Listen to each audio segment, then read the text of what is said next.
Hi friends, പുതിയൊരു വീഡിയോയിലേക്ക് എല്ലാവർക്കും സ്വാഗതം. അങ്ങനെ ജയപാൽ രാജേശ്വരിനെ വിളിച്ചിട്ട് നിവിൻ സ്റ്റേഷനിൽ വന്നിട്ട് പറഞ്ഞതും ചെയ്തതായിട്ടുള്ള കാര്യങ്ങളൊക്കെ വിളിച്ച് പറയുകയാണ്. ഒരു ഗുണ്ടനെ പോലെയാണ് അവൻ സ്റ്റേഷനിൽ വന്നിട്ട് പെരുമാറിയെന്നൊക്കെ പറയുമ്പോൾ രാജേശ്വരിക്ക് ആകെ സങ്കടമായിട്ട് ഇങ്ങനെ വിഷമിച്ചിരിക്കുകയാണ്. ഈ സമയത്താണ് രാജേശ്വരി ഹസ്ബൻഡ് വരുന്നത്. അങ്ങനെ വന്നിട്ട് ഇങ്ങനെ ഹിന്ദിയിലൊക്കെ ഇവിടെ റൂമുണ്ടോ എന്നൊക്കെ ചോദിക്കുകയാണ് കേട്ടോ. അപ്പോൾ രാജേശ്വരി ആണെന്നുണ്ടെങ്കിൽ ഭയങ്കര ടെൻഷനിലും കാര്യങ്ങളൊക്കെയാണല്ലോ. അപ്പോൾ രാജേശ്വരി വന്നിട്ട് പറയുന്നുണ്ട്, സത്യേട്ടൻ ഇങ്ങനെയൊക്കെ പറഞ്ഞാൽ മതിയല്ലോ, ഞാനിവിടെ അനുഭവിക്കുന്ന ടെൻഷൻ എന്തെങ്കിലും സത്യേട്ടൻ അറിയുന്നുണ്ടോ എന്ന് ചോദിക്കുകയാണ്. അതെന്താ നീ എന്തിനാ ഇവിടെ ടെൻഷൻ അനുഭവിക്കുകയെന്ന് ചോദിക്കുകയാണ്. അപ്പോൾ പറയുന്നുണ്ട്, ആവശ്യത്തിന് ഒരാളും ഇല്ല എനിക്കെന്ന് പറഞ്ഞിട്ട് സത്യനെ കെട്ടിപ്പിടിച്ചിട്ട് കരയുന്നുണ്ട് കേട്ടോ. അപ്പോഴേക്കും നിവിൻ അവിടേക്ക് വരികയാണ് കേട്ടോ. നിവിൻ അച്ഛനെ കാണുമ്പോൾ ഓടി വന്നിട്ട് കെട്ടിപ്പിടിക്കുന്നുണ്ട്, അച്ഛാന്നൊക്കെ പറഞ്ഞിട്ട്. അപ്പോൾ രാജേശ്വരി പറയും, ഇവനെ ആളിത്തിരി പെശകായി തുടങ്ങിക്കൊണ്ടിരിക്കുകയാണ് കേട്ടോ എന്ന് പറയാം കേട്ടോ. എന്താ ഇവനിപ്പോൾ തൽക്കാലം എവിടെ നിന്നാണ് വരുന്നതെന്ന് ചോദിച്ചു നോക്കിയേ. അത് പിന്നെ അച്ഛ എന്ന് പറയും കേട്ടോ. അപ്പോൾ ഇവന് കളി തമാശ ഇത്തിരി കൂടുതലായിട്ടുണ്ട്. എന്താ രാജി, എന്താ പ്രശ്നം?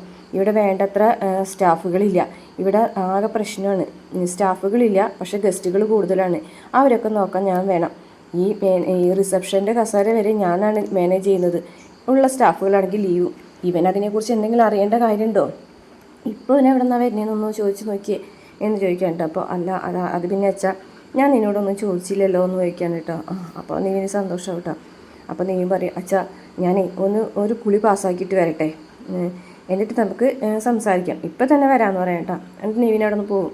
അല്ലെങ്കിൽ നിങ്ങളുടെ അച്ഛനും മോനും ഇങ്ങനെയൊക്കെയാണല്ലോ, ഞാനാണല്ലോ പുറത്തുനിന്നൊക്കെ പറഞ്ഞ് രാജേശ്വരി ഇങ്ങനെ പിണങ്ങുമ്പോൾ, എടി ഞാൻ വന്ന് കയറിയല്ലേ ഉള്ളൂ, നമുക്ക് സംസാരിക്കാൻ ഇനി എന്തോരം സമയമുണ്ട്. അപ്പോൾ പിന്നെ എന്തിനാണ് ഞാൻ എടുത്തടിച്ച പോലെ അവനോട് ഓരോ കാര്യങ്ങൾ പറയുന്നത്? സത്യേട്ടൻ ഇപ്പോൾ തിരിച്ചു പോകുന്നില്ലല്ലോ എന്ന് ചോദിക്കാൻ കേട്ടോ. ഛത്തീസ്ഗഡിൽ ഇപ്പോൾ ഭയങ്കര ചൂടാണ് എന്ന് പറയും. ചൂട് കാരണം പോകുന്നതാണ്, അല്ലാണ്ട് എന്നെ മോനെ കാണാനുള്ള ഇഷ്ടം കൊണ്ടൊന്നല്ല എന്നൊക്കെ പറയുകയാണേ. പിന്നെ കാണിക്കുന്നത് ശാരദയുടെ വീട്ടിൽ ടേബിളിൽ ഒരു ചിക്കൻ ഇങ്ങനെ മുഴുവനോട് വെച്ചിട്ട്, ആർക്കും ബിരിയാണി വെക്കാനായിട്ട് കറക്റ്റായിട്ട് അറിയില്ല, ശാരദയ്ക്ക് മാത്രം അറിയുള്ളൂ. അപ്പോൾ ശാരദയുടെ കൈയാണെന്നുണ്ടെങ്കിൽ വേദനിച്ചിരിക്കുകയാണ്. അപ്പോൾ വിനീത് വന്ന് ചോദിക്കുന്നുണ്ട്, ഇതെന്തെങ്ങനെ ചിക്കൻ ഇങ്ങനെ വെച്ചിട്ട് ഇരിക്കുന്നതെന്ന് പറയും. അപ്പോൾ രാധമ്മ പറഞ്ഞിട്ട്, കാവേരി വാങ്ങിച്ച ഒരാളുടെ കയ്യിൽ കൊടുത്തയച്ചതാണ് ചിക്കൻ, നീ എന്തായാലും ജയിലിൽ നിന്ന് വന്നതല്ലേ, അപ്പോൾ അതുകൊണ്ട്. അപ്പോൾ നീളമോൾക്ക് ഒരാഗ്രഹം ബിരിയാണി വേണമെന്ന് യമുന പറയാം കേട്ടോ. അപ്പോൾ അതിനെന്താ ബിരിയാണി വെച്ച് കൊടുത്താൽ പോരെ, അതിനാര് വെക്കും? അപ്പോൾ ഗംഗ പറയുന്നുണ്ട്, ചിക്കൻ കറി ആണെന്നുണ്ടെങ്കിൽ ഞാനിപ്പോൾ തന്നെ വെച്ച് തരാമെന്ന് പറയുകയാണെ. അപ്പോൾ നീള പറയുന്നുണ്ട്, എനിക്ക് ചിക്കൻ കറി വേണ്ട, എനിക്ക് ബിരിയാണി തന്നെ മതി എന്ന് പറയും. അതെനിക്കറിയില്ല എന്ന് പറയും. അപ്പോൾ യമുനെ നോക്കൂട്ടോ വിനീത്. അയ്യോ വിനീതേട്ടാ, എനിക്ക് കഴിക്കാൻ മാത്രമേ അറിയുള്ളൂ, എനിക്കുണ്ടാക്കാനൊന്നും അറിയില്ല എന്ന് പറയും. അപ്പോൾ ശാരദ പറയും, ഞാൻ തന്നെ ഉണ്ടാക്കാമെന്ന് പറയുകയാണെ. അമ്മ വെച്ചാൽ സൂപ്പറായിരിക്കും എന്നുള്ള പറയുകയാണെ. അപ്പോൾ എഴുന്നേൽക്കുമ്പോഴേക്കും പെട്ടെന്ന് കൈയൊക്കെ വേദന എടുക്കുകയാണ് കേട്ടോ. കണ്ടോ, അമ്മയുടെ കൈ നല്ല വേദനയാണ്, അമ്മ എന്തായാലും ബിരിയാണി ഉണ്ടാക്കാൻ പോകണ്ടെന്ന് പറയും. അപ്പോൾ ചിക്കൻ കറി തന്നെ വെക്കാമെന്ന് പറയും. അപ്പോൾ വിനീത് പറയും, വേണ്ട, നീളമോൾക്ക് ബിരിയാണി അല്ലേ ഇഷ്ടം, ഒരു കാര്യം നീളമോൾക്ക് എന്ത് ബിരിയാണി വേണം? ദമ്മ് ബിരിയാണി വേണോ, ചിക്കൻ ബിരിയാണി വേണോ, തലശ്ശേരി ബിരിയാണി വേണോ, കോഴിക്കോട് ബിരിയാണി വേണോ എന്നൊക്കെ ചോദിക്കാൻ കേട്ടോ. അപ്പോൾ നീളമോൾ പറയും, എനിക്ക് ചിക്കൻ ബിരിയാണി മതി. ശരി, ഞാനേ ഈ ചിക്കൻ ബിരിയാണി ഉണ്ടാക്കാമെന്ന് പറഞ്ഞിട്ട്, അതിന് വിനീതേട്ടന് ഇതൊക്കെ അറിയുമോ എന്ന് ചോദിക്കാൻ കേട്ടോ ഗംഗ. പിന്നെ അല്ലാതെ എനിക്കിതൊക്കെ അറിയാം എന്ന് പറഞ്ഞിട്ട് വിനീത് അതൊക്കെ എടുത്തു പോവാണ്. പക്ഷേ അടുക്കളയിലേക്ക് ഒരാൾ പോലും വന്നു പോകരുത്, 1 മണിക്കൂറിനുള്ളിൽ ഞാൻ ചിക്കൻ ബിരിയാണി റെഡിയാക്കി കൊണ്ടുവരാമെന്ന് പറയും. പിന്നെ കാണിക്കുന്നത് കാവേരി പിന്നെ കൂടെ രാഗിണി കാറും കൊണ്ടുവന്നിട്ട് സൈഡിൽ ഇങ്ങനെ ഇടിക്കുകയാണ്. അങ്ങനെ തെറിച്ച് വീണ് പോവുകയാണ് കാവേരി. അപ്പോൾ രാഗിണി വന്നിട്ട് ചോദിക്കുകയാണ് കേട്ടോ, അരവിന്ദൻ്റെ മകൾക്ക് എഴുന്നേറ്റ് നിൽക്കാൻ, എൻ്റെ മുന്നിൽ എഴുന്നേറ്റ് നിൽക്കാനായിട്ട് ഒരു കൈസഹായം വേണം ചോദിക്കുകയാണ്. പക്ഷേ കൈയൊന്നും പിടിക്കാതെ തന്നെ കാവേരി എഴുന്നേക്കാണ്. രാഗിണിയോ എന്ന് ചോദിക്കാം കേട്ടോ. അതേടി രാഗിണി തന്നെ, നീ ഇവിടെ കിടന്ന് വിലസാണെന്നേ ഞാൻ അറിഞ്ഞു എന്ന് പറയുകയാണേ. അപ്പോൾ പെട്ടെന്ന് തന്നെ ഒരു അടിക്കുന്നത് പോലെ കാണിക്കാൻ കേട്ടോ. പക്ഷേ അപ്പോഴേക്കും രാഗിണി വീണു പോവുകയാണ്. അപ്പോൾ രാഗിണിയുടെ അടുത്ത് വന്ന് ചോദിക്കുകയാണ്, ജയപാലിൻ്റെ മകൾക്ക് എഴുന്നേറ്റ് നിൽക്കാനായിട്ടേ എൻ്റെ ഒരു കൈ സഹായം വേണോ? എടി നിന്നെ ഞാൻ പറയാം കേട്ടോ. മതിയടി, നിർത്തടി, നീ എന്തിനാണ് തിളയ്ക്കുന്നതെന്നൊക്കെ രാഗിണിയോട് കാവേരി ചോദിക്കുകയാണേ. അതെ, നിൻ്റെ സഹായം വേണ്ട, നിൻ്റെ മാത്രമല്ല നിൻ്റെ അച്ഛൻ്റെ സഹായവും വേണ്ടടി ഞങ്ങൾക്ക് എഴുന്നേറ്റ് നിൽക്കാനായിട്ട് എന്ന് പറയും കേട്ടോ. അപ്പോൾ രാഗിണി പറയും, നീ എന്തൊക്കെയാണ് ഇവിടെ നടത്തി കൂട്ടുന്നത് എന്നൊക്കെ പറയും. അപ്പോൾ പറയുന്നുണ്ട് കാവേരി പറയും, ഇവിടെ എന്ത് നടത്തി കൂട്ടുന്നതെന്ന് ചോദിക്കുകയാണ്. ഞാൻ അവിടെയാണെന്നുണ്ടെങ്കിൽ ഇവിടുത്തെ കാര്യങ്ങളൊക്കെ അറിഞ്ഞു. ഒന്നാലോചിച്ച നിൻ്റെ അച്ഛൻ്റെ അവസ്ഥ ഇത്തിരി മോശം തന്നെയായിരുന്നു. 4 പെൺമക്കളുണ്ടായിട്ടും അവരെ കെട്ടിച്ചയക്കാനുള്ള 10 പൈസ നിൻ്റെ അച്ഛൻ്റെ കയ്യിലുണ്ടായില്ല. കൂലിപ്പണിയായിരുന്നില്ലേ അങ്ങനെ ഗൾഫിൽ. എന്നിട്ട് എന്തൊക്കെയാണ് സംഭവിച്ചത്? ഒന്നും മൂത്ത മോളുടെ കല്യാണത്തിന് സ്ത്രീധനം കൊടുക്കാനില്ലാതെയാണ് അങ്ങേര് മരിച്ചത്. അതും പിന്നെ എൻ്റെ അച്ഛൻ്റെ തലയിലാക്കി. നീ എന്തൊക്കെയോ പറഞ്ഞു നടക്കുന്നത് കേട്ടല്ലോ. എൻ്റെ അച്ഛൻ നിൻ്റെ അച്ഛൻ്റെ സ്വത്ത് തട്ടിയെടുത്തുന്നോ, പണം തട്ടിയെടുത്തുന്നോ, തോട്ടം സ്വന്തമാക്കിയെന്നോ ഒക്കെ.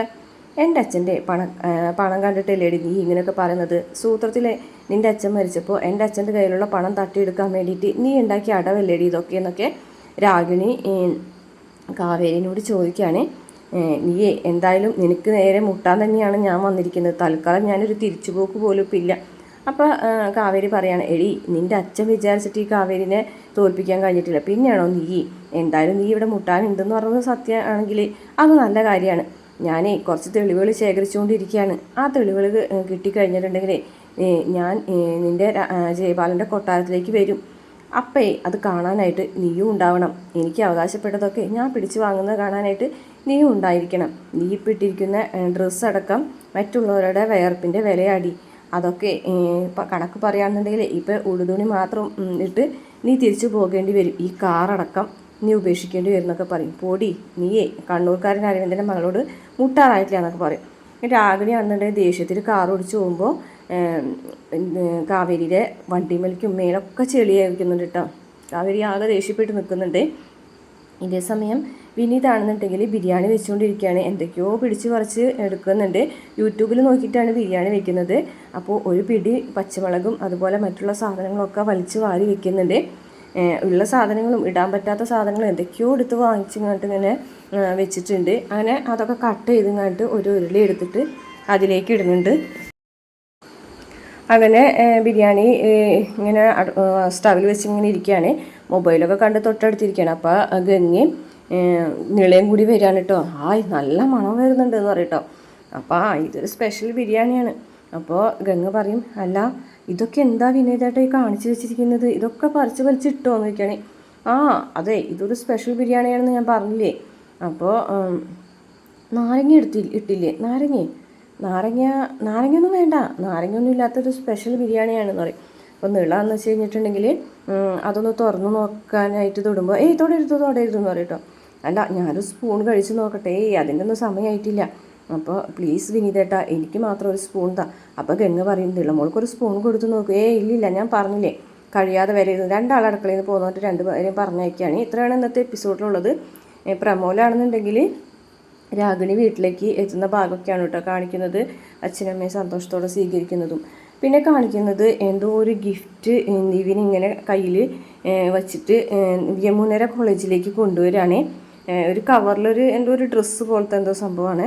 അങ്ങനെ നമ്മുടെ നിവിനാണെന്നുണ്ടെങ്കിൽ യമുനയുടെ കയ്യിലത് കൊണ്ടു കൊടുക്കുകയാണ് കേട്ടോ. ഒരു സമ്മാനം പോലെ യമുനയുടെ കയ്യിലത് കൊണ്ടു കൊടുക്കുകയാണ്. അത് കാവേരിക്കാണോ എന്താണെന്നൊന്നും അറിയില്ല. പക്ഷേ നിവിൻ അത് കൊണ്ടു കൊടുക്കുമ്പോൾ ഒരു പ്രത്യേക ഇഷ്ടത്തോടു കൂടിയിട്ടാണ് യമുന അത് വാങ്ങിച്ച് സന്തോഷത്തോടു കൂടി പോകുന്നതൊക്കെ ആയിട്ട് കാണിക്കുന്നത്. ഇത്രയാണ് എപ്പിസോഡിൽ പ്രമോല